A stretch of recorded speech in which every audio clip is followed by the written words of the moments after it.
Self-driving. I'm at a Chinese restaurant. I just picked up takeout and now I'm driving it back home.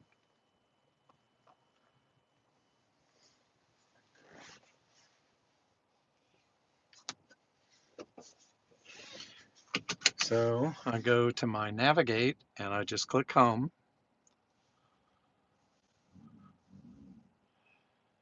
and I don't know which one I want it to do. We'll just let it pick.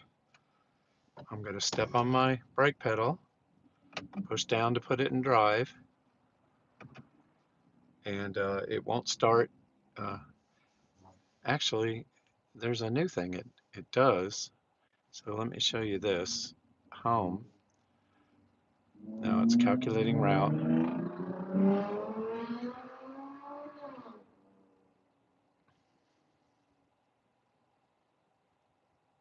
Well, there was a thing where I could just like hold it down. At any rate, I'll start it driving and then I'll let it take over. So, drive, pulling out in the parking lot. It was crowded, so I had to park in the lot behind the building, a whole nother parking lot, and cross the street, which is just a little two-lane street. It's not a big deal.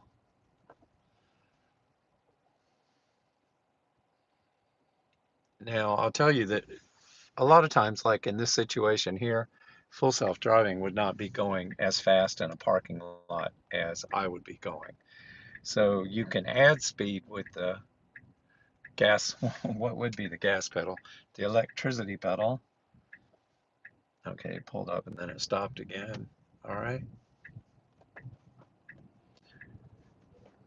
So it gives you the ability to, I think it gives you the ability to watch even more while it's doing stuff. You get to watch even more. So, like a lot of times, I'll be at an intersection, like coming off the interstate where it's taking a right. Now I'm watching it close here because this truck is flying. All right, it pulled out completely. It watched all the traffic coming from both directions, pulled out by itself. It's got its right turn signal on here. And see, like now, I'm looking up the hill. I see no cars coming because you will definitely want to watch to double check it. Now, so speed limit is 40 in this zone. You can look and see it says it 46 max. I'll scroll it up. It used to have a mile per hour offset in the settings, but then it went to a percentage offset. Now, percentage offset, most people in America know they go 10 miles an hour over. That's what they do. They don't go a percent over. Like if I'm going 30 and it was 10%, I'd only be going 33. Whereas if I was going 80, it would add 8. So it would be a lot easier if Tesla would just go back to the set mile per hour offset.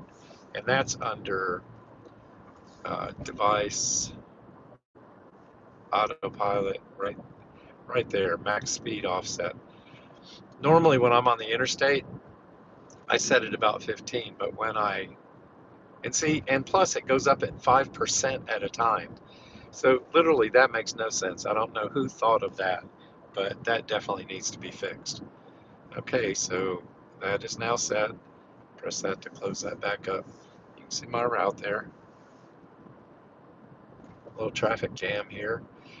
And there's kind of an unusual situation right here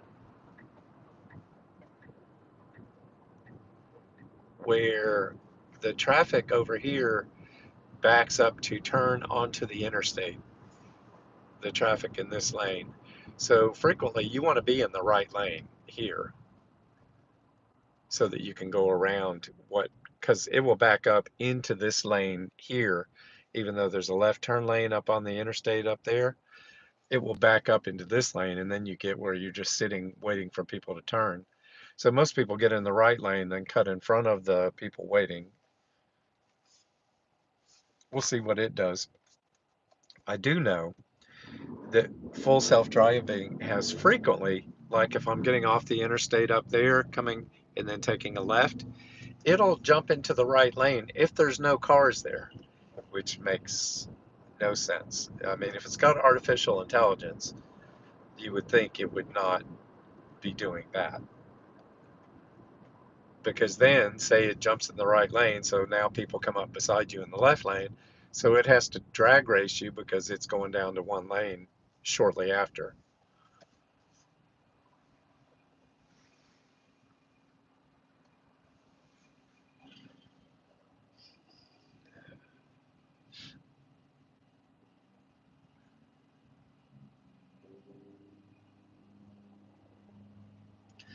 Now, I'll tell you that this is a Model Y Performance 2023, and it's 0 to 60 is about 3.5 seconds. It's the most powerful, fastest car that I've ever owned.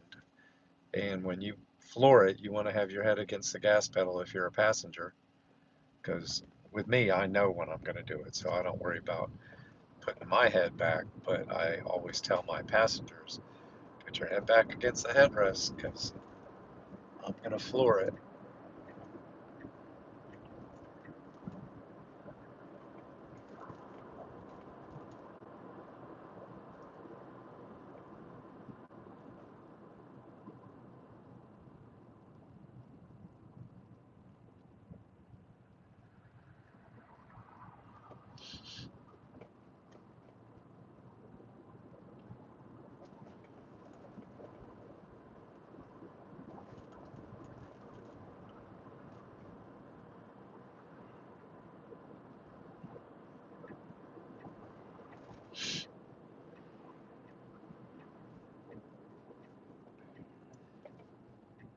And this is kind of a confusing intersection here because it's a like a double, parts of it are double of this roundabout, but it allows me to pull in the right lane to go right out of the circle.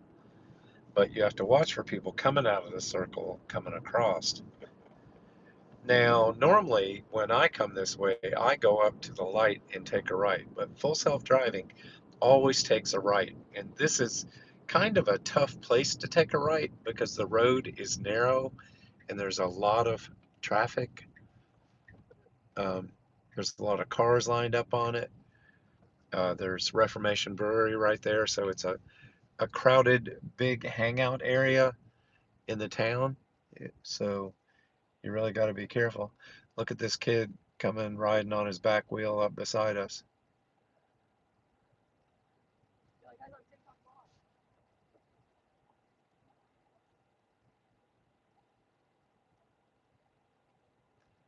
64 degrees outside. See, so now it just stopped here, and I have no idea why it did it.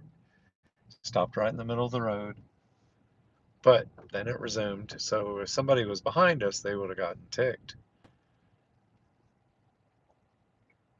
It negotiates these narrow roads very well, though,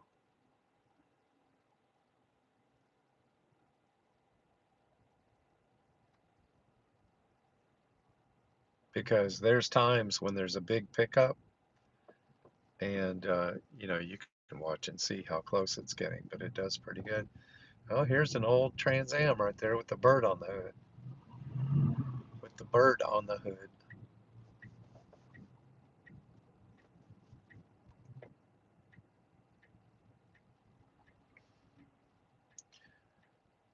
So I live streamed the trip over there also, so you can see there's someone walking there.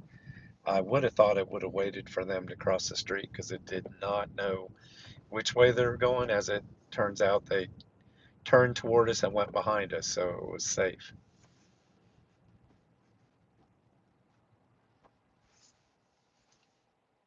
Now, full self-driving now is a subscription, and it is currently 100 bucks a month.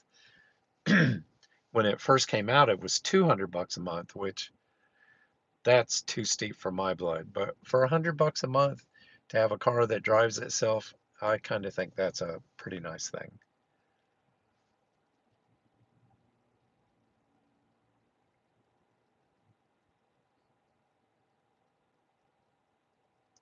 Now, one thing I think would be cool, like I have a garage, so it would be neat if I could mark a spot to have it go to that spot to park at my house.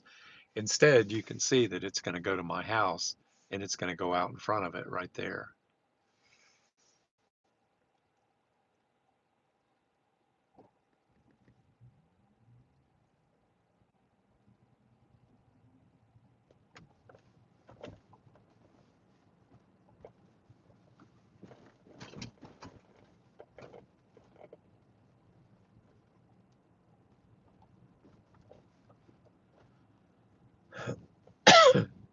Excuse me.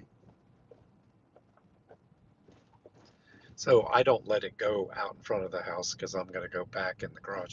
See how slow it's going right here? Really slow. So that's when you definitely want to give it more electricity.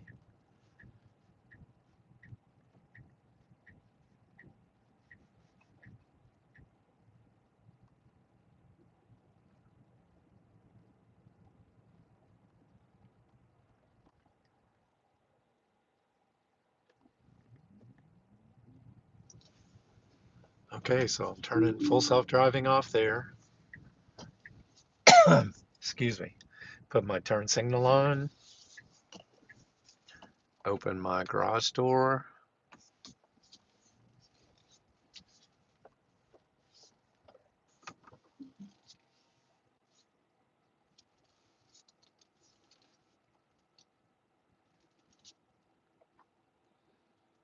Now, I don't know if you can see it, but I have lines taped down with duct tape on my garage floor. So sometimes it will see the parking space there, and sometimes it won't. I want to see if I can make it do it so you can see it auto park. Oh, there, see, it sees the parking place and it will actually back into my garage. And sometimes it's frightening because, okay, I stopped it because it made a weird noise. Like, I think it's because I put a little board there because it wouldn't back in if the bump was too big, so I had to make the bump smaller.